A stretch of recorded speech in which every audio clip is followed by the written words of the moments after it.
আজকাল বন্ধুরা পারিবারিক অশান্তি বেশি সৃষ্টি হচ্ছে। কেন জানেন? আজকাল পারিবারিক সম্পর্কগুলো সহজে ভেঙে যাচ্ছে, নষ্ট হচ্ছে। কেন জানেন? অতিরিক্ত লোভ এবং একে অপরকে অন্যায়ভাবে ঠকানোর কারণে পারিবারিক বন্ধুগুলো, পারিবারিক সম্পর্কগুলো খুব সহজেই নষ্ট হয়ে যাচ্ছে, অনেক বেশি পরিমাণে নষ্ট হচ্ছে। এখানে হিংসা কাজ করে, প্রতিযোগিতা কাজ করে, পারিবারিক বন্ধনে একে অপরকে শত্রু ভাবা, সব কাজের গুরুত্ব না দেওয়া, একে অপরকে সময় না দেওয়া, সম্পর্কের মধ্যে তৃতীয় ব্যক্তিকে যেভাবে গুরুত্ব দেওয়া হচ্ছে, মূল্যায়ন করা হচ্ছে আশেপাশের সবাইকে, কিন্তু সম্পর্কে থাকা মানুষটাকে অবহেলা করা, তুচ্ছ তাচ্ছিল্য করা, অতিরিক্ত লোভ এবং একে অপরকে অসম্মানের কারণেই পারিবারিক সম্পর্কগুলো নষ্ট হচ্ছে। বন্ধুরা মনে রাখবেন, পুরুষ পুরানো জিনিসের প্রতি বিরক্ত, কিন্তু নারী পুরাতন জিনিসেই আসক্ত। পুরুষ পুরাতন জিনিসের কদরই করে না, আর নারী পুরাতন জিনিসের মায়া ছাড়তেই পারে না। বন্ধু বোঝেন, 1 কাপ চায়ের দাম 5 টাকা, আপনি শিল্পপতি, আপনি সেটা কিনে খাচ্ছেন 5 টাকায়। আমি মধ্যবিত্ত, আমিও সেই 5 টাকাতে একই চা কিনে খাচ্ছি। অথচ আমরা চিন্তাই করি না, মধ্যবিত্ত মানুষটিও চিন্তা করি না, আমাদের দুজনের উপার্জন এক না।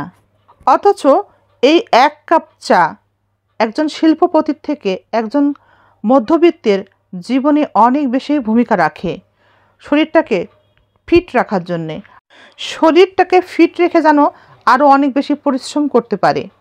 তাই এই একই চা, 5 টাকা দামের একই চা আপনারও পছন্দ, একজন শিল্পপতিরও পছন্দ। কিন্তু যে মুহূর্ত থেকে আপনি চিন্তা করবেন, এই পার্থক্যটা খুঁজে পাবেন, সেদিন ভাববেন জীবনে যা করেছেন সব ভুল করেছেন।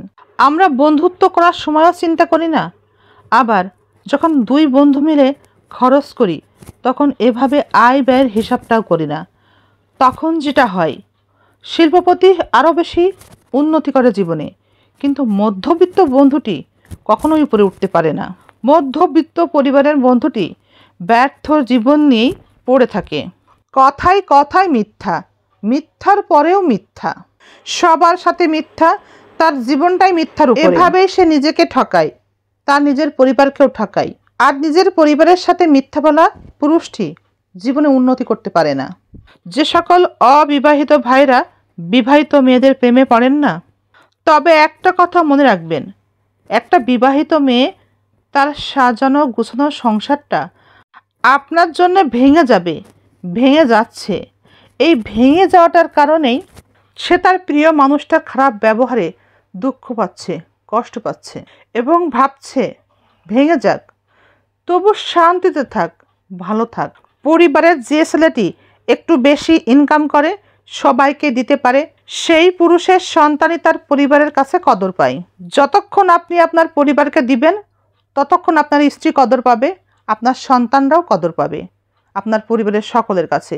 যখন থেকে আপনি আপনার অর্থ দেওয়া বন্ধ করবেন, তাদেরকে গুরুত্ব দেওয়া ছেড়ে দিবেন, তখনই দেখবেন তারা আপনার স্ত্রীকে কদর করবে না, আপনার সন্তানকে ভালোবাসবে না। আপনাকে কদর করে তাতে আপনি মুগ্ধ, ধন্য, কিন্তু আপনি তাদের কদর করা ছেড়ে দিয়ে দেখেন না, আপনার স্ত্রী, আপনি, আপনার সন্তান সবাই তাদের কাছে অবহেলিত। সব সময় মাথায় রাখবেন, লেবু বেশি চিপলে তিতো হয়ে যায়। তাই বারবারই ছেড়ে যেও না, ছেড়ে যেও না, ছেড়ে যেও না বলা মানুষগুলোও একটা সময় বলতে বাধ্য হয়, এবার তুমি চলে যাও, আর পারছি না। ভিতর থেকে নিজেকে বোঝায় এবং বলে, এবার তুমি যেতে পারো। পুরুষ মানুষের মুখে মুখোশের ছবি থাকে, কিন্তু কাউকে বুঝতে দেয় না।